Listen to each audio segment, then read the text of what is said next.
رغبتاً و ادباراً، گویا ان پر شقاوت، بدبختی اور اس کی مہر لگانی تھی کہ وہ جان جائیں کہ ہم جس راستے پہ چلنے والے تھے وہ راستہ گمراہی کا تھا، ضلالت کا تھا، اور نبی کا جو ہم نے انکار کیا ہے یہ غلط تھا۔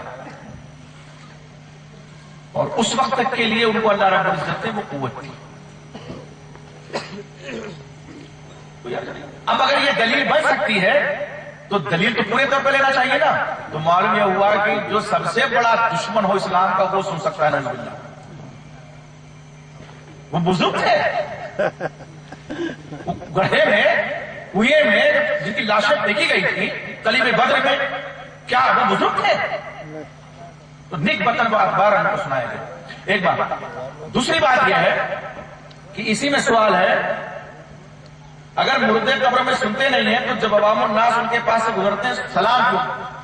ایک یہ بھی دلیل دی جاتی ہے کہ ہم کہتے ہیں السلام علیکم یا اہل القبور، یا بعض روایات میں دار قوم المؤمنین۔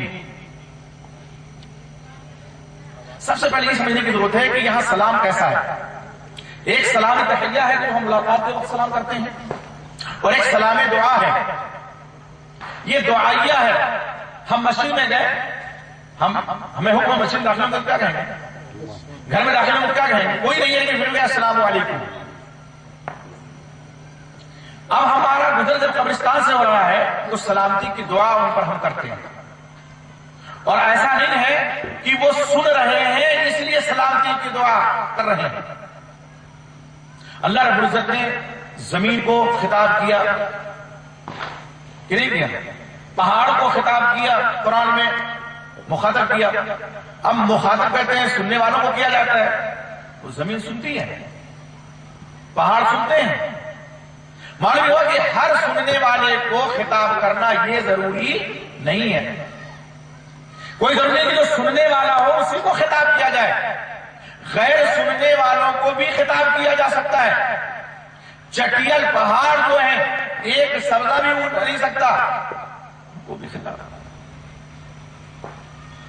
تو صحیح بات یہ ہے کہ مردے سنتے نہیں ہیں، اور یہ بڑا لمبا سوال ہے۔ جب کہ رسول اکرم اور صحابہ کرام اپنے زمانے میں اتحاد پیدا کر کے اللہ کی وحدانیت کو لوگوں کے سامنے پیش کیا، مگر آج کیا ہے کہ لوگ اتحاد پیدا نہیں کرتے ہیں قرآن حدیث سے۔ بڑا واضح جواب ہے اس کا، کل حزب بما لدیہم فرحون، جو کچھ ہمارے پاس اسی میں مگن ہے کہ ہم ہی حق پر ہیں، اسی وجہ سے اتحاد پیدا نہیں ہے ہمارے یہاں کہ ہم سمجھتے ہیں ہم ہی حق پر ہیں۔ سننے کے بھی روادار نہیں ہے کسی کی بات، کتنی ہی مدلل اس کی بات کیوں نہ ہو۔ آپ کہہ رہے ہیں اتنے بڑے عالم کی بات ہے اور آپ ایسا کہہ رہے ہیں، آپ مجھ سے بڑے تو نہیں ہیں، آپ مجھ سے بڑے تو نہیں ہیں، تو آپ ایسا کیوں کہہ رہے ہیں؟ اور ہم ان کی بات مان رہے ہیں، دلیل ہمیں نہیں معلوم ہے، لیکن انہیں معلوم نہیں ہوگی تبھی تو انہوں نے یہ بات کہی ہے۔ ایسا کچھ نہیں ہے، اتحاد ضروری ہے لیکن اس کے شرائط ہیں اور اس کے کچھ حدود ہیں، ان حدود کے دائرے میں، اور وہ کیا ہے؟ کتاب و سنت۔ ماں باپ کے اوپر بچوں کے کیا حقوق ہیں؟ بہت سمپل چیز یہ بھی ہے، ماں باپ کے اوپر بچوں کے کیا حقوق ہیں؟ دونوں کے ایک دوسرے پر حقوق ہیں۔ ماں باپ کے اوپر حق یہ ہے، پہلا حق بچے کا، تنکح المرأۃ لأربع، لمالها ولجمالها ولحسبها ولدینها فاظفر بذات الدین تربت یداک۔ اسلام واحد مذہب ہے جو انسان کے دنیا میں آنے سے پہلے اس کی تربیت کا انتظام کر رہا ہے۔ دیندار خاتون سے شادی کرو تاکہ اس سے جو بچہ پیدا ہو وہ دیندار ہو، یہ پہلا حق ہے بنیادی بچے کا۔ حضرت عمر کے زمانے کا واقعہ یاد کیجیے کہ ایک بوڑھا آیا شکایت کرنے، اللہ کے رسول میرا بیٹا نافرمان ہے، ایک دم کچھ نہیں سنتا ہی نہیں بات، میں کہتا ہوں پورا چلو بچے ملتا ہے۔ بلایا، کہا تمہیں اپنے باپ کے حقوق کا لحاظ نہیں ہے؟ کیوں ان کی بات نہیں مانتے؟ کیوں ان کی فرمان برداری نہیں کرتے؟ بڑا مقام ہے، بڑا مرتبہ ہے ان کا۔ اور اللہ علیہ وسلم نے فرمایا کہ والد تمہارے اوسط ابواب الجنہ، جنت کے دروازوں میں سب سے افضل دروازہ ہے۔ ہما جنتوں کا ونارو، یہی جنت ہے، والدین یہی جہنم میں جانے کے باعث کی ہیں اور یہی جہنم میں جانے کا سبب بھی بنے گے۔ شمار کرایا قرآن مجید، وقضى ربك الا تعبدوا الا اياه وبالوالدين احسانا۔ اللہ نے اپنی توحید کے بعد سب سے پہلا حق جس کا بیان فرمایا اس آیت کریمہ میں والدین کے ساتھ اس نے سلوک. لڑکے نے کہا امیر المومنین کیا میرا بھی کوئی حق بنتا ہے میرے باپ پہ؟ کہا ہاں. کہا کیا؟ کہا کم سے کم 3 حقوق ہیں تمہارے باپ پہ. یہ اس سوال کی تشریح. کہا وہ کیا؟ کہا پہلا حق یہ ہے کہ تمہاری ماں کے لیے جس خاتون کا انتخاب کیا تمہارے باپ نے وہ دیندار ہوتی. کہا دوسرا یہ حق ہے جب تم پیدا ہوئے تھے تو تمہارا اسلامی نام رکھتا تمہارا باپ. کہا اور تیسرا حق یہ ہے کہ جب تم سمجھ بوجھ والے ہوئے تھے تو قرآن مجید کی تعلیم دیتا تھا تمہارا.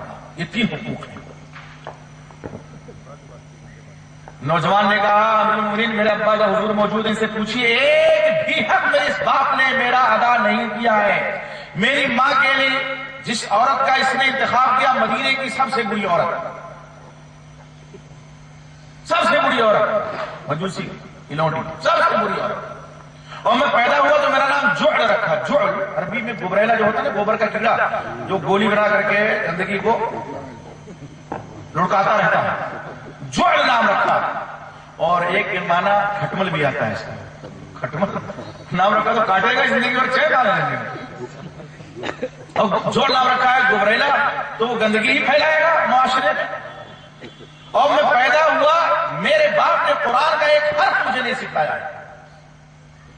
اور حضرت عمر رضی اللہ تعالیٰ غضبناک ہو گئے. کہا بڈھے جب تیری باری تھی کہ تو اپنے بیٹے کا حق ادا کرتا تب تم نے ایک حق ادا نہیں کیا، اب اپنے حقوق کی دہائی دینے آیا ہے. تو یہ 3 بنیادی حق ہیں والدین پر. ماں کا انتخاب، والد کا اچھی خاتون ہو، نام دیندار، نام اچھا ہو یعنی شرکیہ نام نہ ہو، اور ایسا نام نہ ہو کہ جس میں بدفالی جس سے نکلتی ہو. ناموں میں اللہ کے فرماتے ہیں تفاؤل ہوتا ہے. ایک صاحب کا نام حضرت صاحب نے کہا فرمایا انت سہل، تم سہل ہو. حضرت سید مسیب کے دادا نہیں بدلا نام، کہتے ہیں حضرت فینا، حضرت نام رکھیں گے تو حضورت تو رہے گی.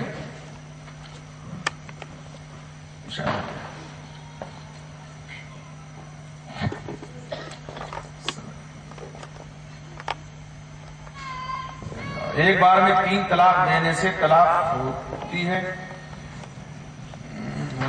دونوں ملانا چاہتے ہیں یا ملنا چاہتے ہیں. ایک بار میں دیکھیے قرآن میں اللہ رب العزت فرماتا طلاق مرتان، طلاق رجعی 2 مرتبہ ہے، مرتان بعد مرہ. فإمساک بمعروف نہ تسریح بإحسان، تو یا تو بھلے طریقے پر روک لینا ہے یا اس میں سلوک کرتے ہوئے چھوڑ دینا ہے 3 مرتبہ میں. اور طلاق 3 دفعہ میں، طلاق سنی جسے کہتے ہیں یا طلاق شرعی جسے کہتے ہیں. جو لوگ طلاق کی تقسیم کرتے ہیں وہ بھی جو ایک مجلس میں 3 طلاق کو 3 ماننے کا قائل وہ بھی کہتے ہیں طلاق بدعی ہے. یہ طلاق بدعی کہتے ہیں. وہ بھی شرعی طلاق یہ ہے کہ آدمی ایک طہر میں 1 طلاق لے، دوسرے طور میں دوسری، تیسرے طور میں تیسری. اب یہ طلاق مغلظہ ہو گئی. ایک مجلس کی جو 3 طلاق ہیں شاید وہی پوچھنا چاہتے ہیں. فرمان نبوی اور فیصلے رسول صلی اللہ علیہ وسلم کے مطابق ایک مجلس کی 3 طلاق 1 طلاق رجعی کے حکم میں ہے. صحیح مسلم کی روایت حضرت ابن عباس رضی اللہ تعالیٰ عنہ کی ہے کہ کان طلاق فی عہد صلی اللہ علیہ وسلم وفی عہد الصدیق وسنتین من خلافت عمر طلاق الثلاث واحدہ. فلما اکثر الناس قال عمر استعجل الناس فی امر كانت لهم فيه نار فلو امضيناه فامضاه عليه. یہ پوری روایت ہے.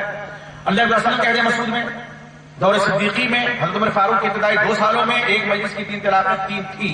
یہ 1 تھی، 3 کہہ گیا 1 واحدہ.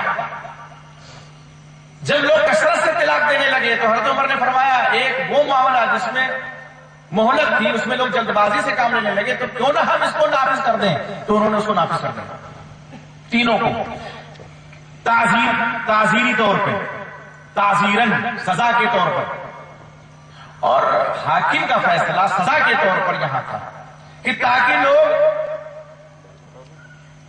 3 مرتبہ طلاق ایک ہی مجلس میں 3 دفعہ طلاق کہنے سے باز آ جائیں، کثرت سے طلاق دینے سے باز آ جائیں. اس لیے اب بعد کے دور میں جب یہ نسخہ بھی کام نہیں آیا تو غاثۃ اللافان اٹھا کر کے دیکھیے اللہ نے قیم رحمۃ اللہ علیہ کی، اس میں حضرت عمر فاروق رضی اللہ تعالیٰ عنہ کا یہ فرمان موجود ہے، ما ندمت فی ثلاث، جتنا مجھے ندامت تین چیزوں میں ہو کسی چیز میں نہیں. اور ایک چیز انہوں نے کیا فرمایا، حرمت الثلاثہ، میں نے ایک مرتبہ ہی میں 3 دفعہ کہہ رہے کو میں نے حرام کر دیا کہ اب آ رہا ہوں حرام ہو گئی شام کا. ندامت کا اظہار فرمایا انہوں نے. ایک بات. دوسری بات یہ ہے کہ مسند احمد حنبل میں صحیح روایت ہے، حضرت رکانہ نے اپنی بیوی کو، اور یہ بھی حضرت ابن عباس کی روایت ہے، طلاق دی تھی، آپ کے پاس آئے، ایک دم شرمندگی کے عالم میں ہے، نادم ہے اور پچھتا رہے ہیں. اللہ کے رسول ایسا کر دیا. آپ نے فرمایا کتنی؟ کہا 3. کہا ایک مجلس میں؟ کہا ایک مجلس میں. کہا اگر تم چاہو رجوع کرنا تو رجوع کر سکتے ہو. حضرت ابن عباس جو راوی حدیث رضی اللہ تعالیٰ عنہ وہ فرماتے ہیں کہ حضرت رکانہ نے رجوع کر لیا. یہ ہے مزار پہ جانا چاہیے تھا نہیں یا نہیں، قرآن کی کوئی آیت پڑھنا چاہیے یا نہیں، یعنی مزار پہ اول تو یہ لفظ جو مزار ہے نا یہی محل نظر ہے، لفظ مزار ہی محل نظر ہے. مزار کہتے ہیں زیارت گاہ کو. ہم اپنے والدین کے لیے کی زیارت کے لیے جائیں تو جہاں وہ ہیں وہ بھی تو مزار ہی زندہ ہی ہے. کہاں جا رہے ہیں؟ وہ فلاں کی زیارت کے لیے جا رہے ہیں. وہ زندہ بزرگ ہیں ان کی زیارت کے لیے جا رہے ہیں. اب جہاں وہ زندہ بزرگ ہیں ان کی زیارت کے لیے ہم پہنچے تو وہ مزار ہے کہ نہیں ہے؟ لیکن اصطلاح بنائی گئی مزار اسے کہا جانے لگا جہاں بظاہر کسی بزرگ کی قبر ہو. بظاہر کے لفظ میں نے اس لیے استعمال کیا کہ بعض قبروں میں بزرگ نہیں ہیں، پیر گدا شاہ بھی ہیں، کتے شاہ بھی ہیں. کتے شاہ کی زیارت بریلی میں ہے، اور گدا شاہ جہلم علاقہ ہے پاکستان پاچھوڑ کے علاقے میں، وہاں ایک گدا شاہ، ایک زمانے تک لوگ پوچھتے رہے گدا شاہ کو. اور اگر ناگوار خاطر میں اور چند جملوں میں کہہ دوں، میں نے اپنی کتاب کلمہ اخلاص اس واقعے کو لکھا ہے صراط مستقیم بالمنظم کے حوالے سے. سچا واقعہ. وہ آدمی تائب بھی ہوا اسی وجہ سے، اور اس نے پھر لکھا 2 بھائی تھے بار برداری کا، گدھے سے کام لے رہے تھے، وہ گدھا مر گیا. زمانے کی خدمت کی تھی، انہوں نے سوچا اس کی مٹی خراب ہوگی، ایک پیڑ کے نیچے دفن کر دیا، بھول گئے.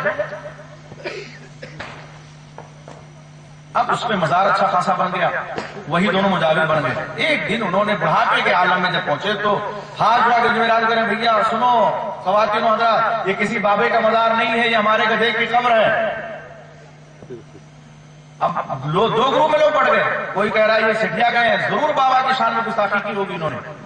کوئی کہہ رہے ہیں معلوم کریں آخر بات کیا ہے. تو انہوں نے یہ واقعہ جو میں نے پہلے بتا دیا بیان کیا کہ ہمارے پاس گدھا تھا اور ایسا ایسا نے اس کے ساتھ کیا ہے. ہم تو دفن کر کے بھول گئے. کچھ دن کے بعد دیکھا پیڑ کے اوپر ایک کپڑا بندھا ہوا ہے، پھر 2 کپڑے ہوئے، تو شیطان نے ہمیں ورغلایا، ہم چادر ڈال کے بیٹھ گئے. اور اب گدھے کی ہڈیوں کے طفیل ہمارے لڑکے پڑھ کر کے IAS PCS ہو چکے ہیں. اب مال دولت کی فراوانی ہے، بڑھاپے کا عالم میں چل چلا ہوگا. ہم سوچا اللہ کو کیا منہ دکھائیں گے، تو ہم نے یہ حقیقت واضح کی ہے. یقین لائے تو ہم کھود کے دکھا سکتے. گئے دوڑ کے پھاوڑا لائے وہ دیکھا تو ہڈیاں تو ویسے جگڑ گئی تھی، لیکن کھوتے شاہ کا سر تھا. گدھے کا سر انسان کے سر میں فرق ہوگا، لمبا سر. تب لوگ توبہ اور استغفار کرتے ہوئے بھاگے. اس لیے میں نے کہا کہ بظاہر کسی بزرگ تو مزار تو کہیں بھی ہو سکتا ہے، جہاں بھی ہم زیارت کے لیے جائیں وہ جگہ مزار ہو جائے گی. لیکن اصطلاح یہ بنائی گئی کہ جہاں بزرگ ہو مدفون وہ مزار ہے. اب وہاں جا کر کے جو کچھ بھی کیا جاتا ہے بس الامام الحفیظ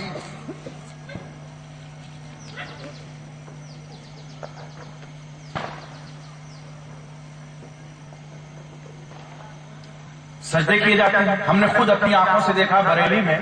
جب آپ جائیے ایک ایوب خان چوراہے سے نینی تال کی طرف، نینی تال کے روڈ پر، تو ایک روڈ تو نیچے چلا گیا، ایک اور برج گیا ہے جو دلی روڈ پہ جا کے مل گیا ہے.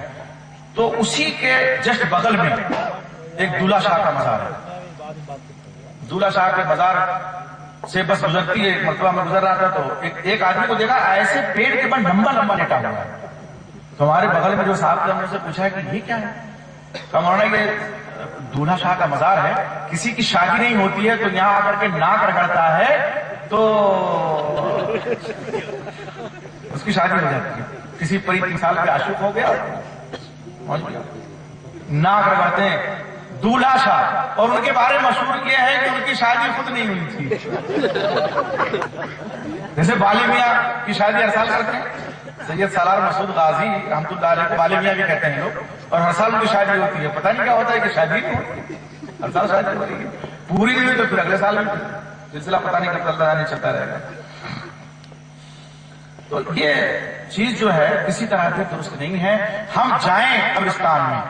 اللہ کے علیہ وسلم کی حدیث ہے تم تو نہیتکم زیارت القبور فزوروها فإنها تذکر الآخرہ.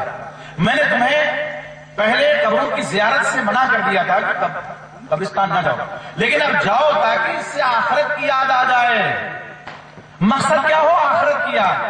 تب قبرستان جائیں.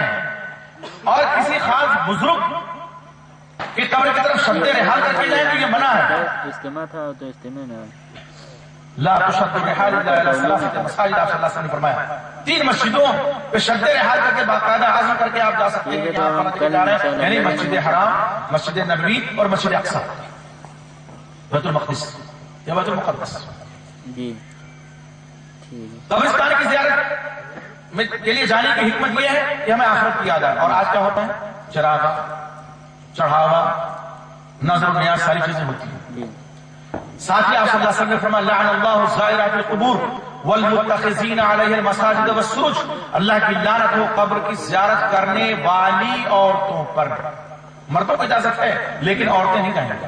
اور آج مزاروں کی دنیا عورتوں ہی سے زیادہ آباد رہتی ہے. کھانے سے پہلے مزاروں کی دنیا عورتوں سے زیادہ. یقین جانے میں نے خود اپنی آنکھوں سے دیکھا کہ ٹیلے شاہ کی جو مسجد ہے, ٹیلے والی مسجد کے بغل میں ایک مزار ہے.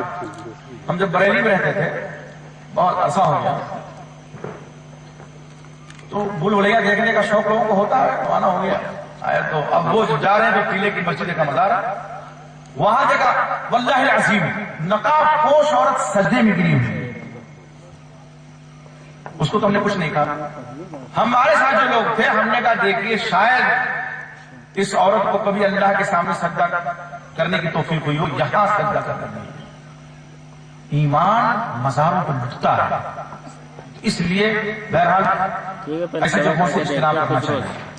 جو لوگ انتقال فرما گئے ہیں ان کے نام سے قربانی جائز ہے, جائز یا ثابت ہے.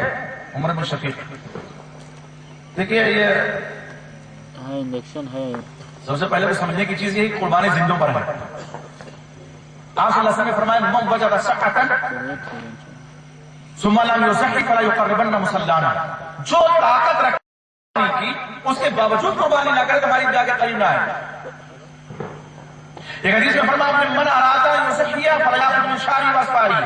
جو قربانی کا ارادہ رکھے وہ اپنے ناخن اور بال نہ کاٹے. دونوں سے کیا معلوم ہوا؟ موم وجدہ طاقت کس کے پاس ہوگی؟ وسعت مال زندہ کے پاس. ارادہ کون کرے گا؟ زندہ کی مردہ؟ زندہ. تو زندوں پر قربانی ہے مردوں پر نہیں. ہاں بعض روایات میں جیسے حضرت علی رضی اللہ عنہ پیش آتی ہے اگرچہ وہ سندن ضعیف ہے کہ آپ صلی اللہ علیہ وسلم کی طرف سے قربانی حضرت علی ہر سال کرتے تھے. اور میرے خیال سے اسی لیے بعض لوگ اپنی قربانی کریں نہ کریں اللہ کے رسول قربانی ضرور کرتے ہیں آپ کی طرف سے. ایک صاحب نے ہم سے پوچھا, ہم نے کہا بھائی آپ صلی اللہ علیہ وسلم تمہاری قربانی کے محتاج نہیں, پہلے اپنی طرف سے کرو. اور آپ نے زیادہ سے زیادہ اس میں یہ ہے کہ آپ نے وصیت کی تھی اور اس وصیت کا انہوں نے نفاذ کیا تھا. اور یہ روایت ضعیف ہے. پہلی بات یہ ہے کسی اور صحابی رسول سے یہ ثابت نہیں ہے کہ آپ صلی اللہ علیہ وسلم کی طرف سے یا کسی مردہ کی طرف سے میت کی طرف سے قربانی کی ہو. اسی لیے شیخ الحدیث علامہ عبداللہ مبارکپوری رحمۃ اللہ علیہ نے میراث المفاتیح میں اور ان کے استاد گرامی علامہ عبدالرحمن مبارکپوری رحمۃ اللہ علیہ نے فتح العوضی میں بڑی تفصیلی بحث کی اور خلاصہ اس کا میں بیان کرتا ہوں آپ کو. انہوں نے کہا کہ قربانی ثابت نہیں. اگر کوئی شخص کرتا ہے تو یہ قربانی نہیں ہوگی, یہ صدقہ ہوگا, اس کا وہ گوشت نہیں کھا سکتا ہے. ہاں اگر کسی قربانی میں آپ زندہ مردہ دونوں کو شامل کریں تو کھا سکتے ہیں. لیکن خالص اگر کسی مردے کی طرف سے قربانی کے نام پر آپ کر رہے ہیں تو وہ گویا صدقہ ہے, وہ قربانی نہیں ہے. کہ جو مشروع ہے قربانی اور جو کرنا چاہیے.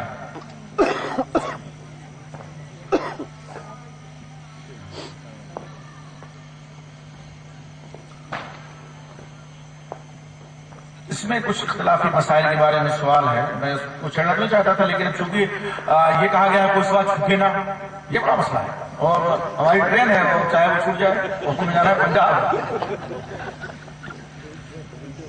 قصر نماز ہم کتنے کلومیٹر سے شروع کریں؟ اچھا سوال ہے. ثلاثۃ فراسخ کا ذکر حدیث میں آتا ہے. ویسے کوئی یہ متعین مرفوع روایت نہیں ہے کہ اتنے کلومیٹر پر قصر شروع ہو جاتا ہے. مرفوع روایت آپ صلی اللہ علیہ وسلم سے نہیں ہے. بعض صحابہ کرام سے جو ذکر ہے. اور ایک فرسخ جو ہوتا ہے وہ 3 میل کا ہوتا ہے. تو 3 فرسخ 9 میل. 9 میل کئی کلومیٹر کا ہوتا ہے؟ نہیں بھائی 6-7 نہیں، آپ بہت گھر ہی پہ قصر کرنا پڑے گا. 18 کلومیٹر آپ کچھ ایسے ہوتا ہوگا. تو جو انصاف کی بات میں بتاؤں آپ کو، عرف عام میں جس کو آپ سفر کہیں اس میں قصر کریں. چونکہ مرفوع روایت میں کہیں متعین نہیں ہے کہ اتنے. بعض لوگ 48 میل اور بعض لوگ 3 فرسخ جو روایت آتی ہے صحابہ کرام کی اس کو پیش کرتے ہیں.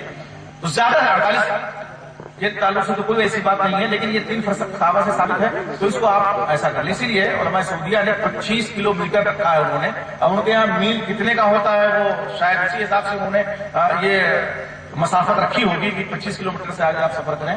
ہمارے یہاں میل جو ہوتا ہے وہ 1.5 کلومیٹر کا ہوتا ہے. ان کے یہاں میل کیا ہوتا ہے وہ چونکہ عربی زبان بھی ہے فرسخ اور میل کے حساب سے، تو وہ 25 کلومیٹر کہتے ہیں. یہ قربانی والی بات ہو گئی. نبی علیہ وسلم کا آخری عمل جہری نماز میں آہستہ آمین کہنے کا تھا. نہیں، سوال ہے کیا نبی علیہ وسلم کا آخری عمل جہری نماز میں آہستہ آمین؟ نہیں، یہ کہیں نہیں ہے کہ آخری عمل آپ کا یہ تھا. حدیث میں ثابت ہے، یہ اور بات ہے. دونوں طرح کی روایتیں ملتی ہیں، اثبت اور اصح روایتیں. جہری نماز میں جہری آمین کہنے کی ہیں.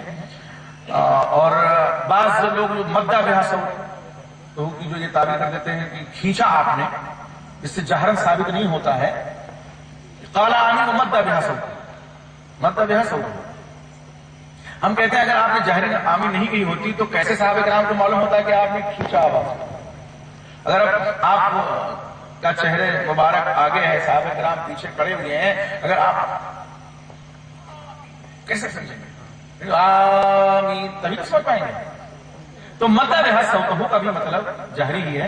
اور روایت سے بخاری کی ہے کہ اذا امن الامام فامنوا، جب امام آمین کہے تو تم بھی آمین کو. فمن وافق تامینہ تامین الملائکۃ غفر له ما تقدم من ذنبہ. وہ بھی دلیل ہے اس میں. بہرحال اس بحث میں نہیں پڑھنا چاہیے اور ناستینے چڑھانا چاہیے جہری اور سجدے کو لے کر کے. یہ بھائی 20 رکعت تراویح کی بات آ گئی ہے. تراویح تراویح سے مشتق ہے. آپ صلی اللہ علیہ وسلم کے زمانے میں اس نماز کو تراویح نہیں کہتے تھے.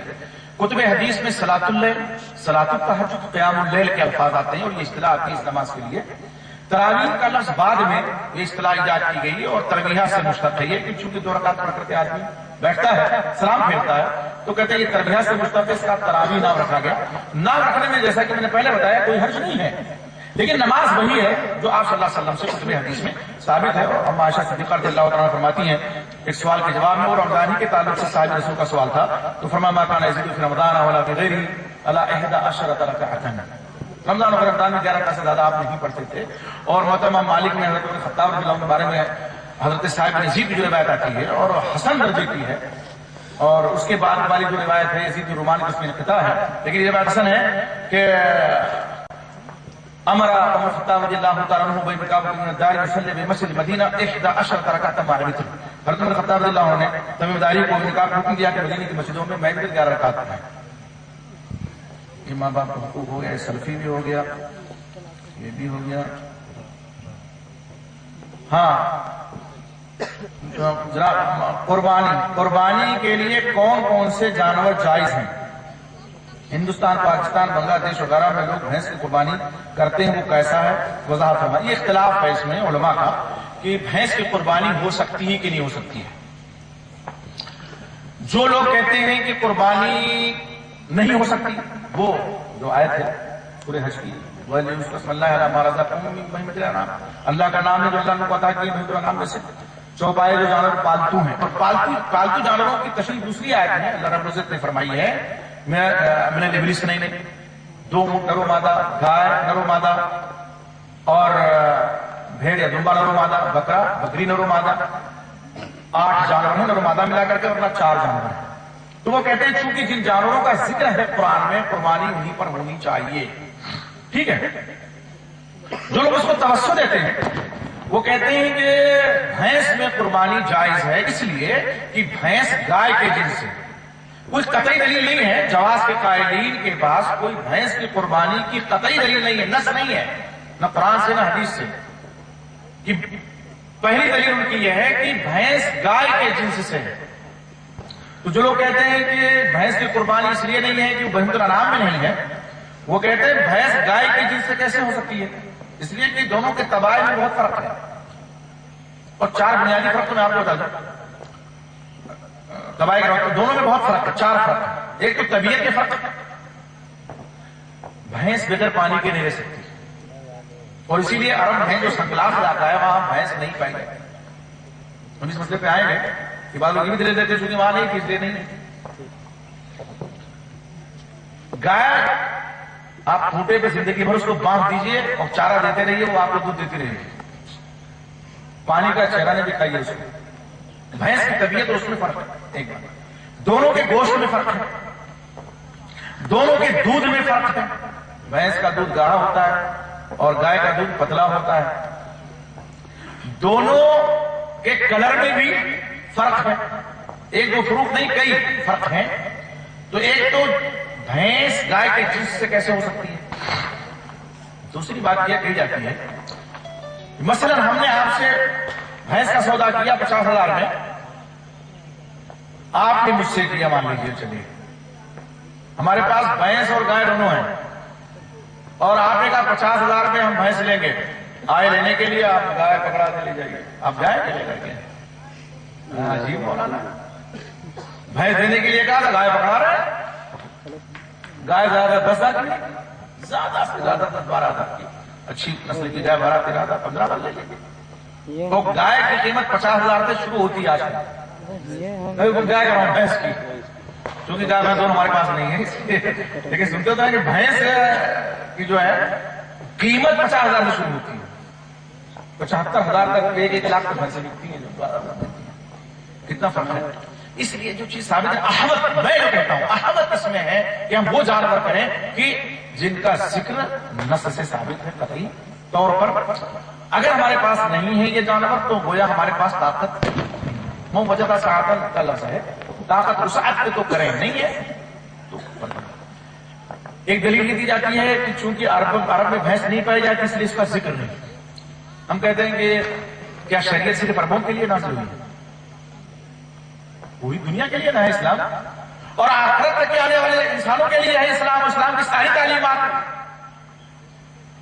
پہلے مخاطب اگر شرع بھینس لیے کہ نبی عربی تھے صلی اللہ علیہ وسلم, لیکن شریعت تو سب کے لیے ہے. تو بھینس باہر نہیں پائی جاتی, دنیا کے اور خطوں میں تو پائی جاتی ہے, اس کا ذکر ہونا چاہیے.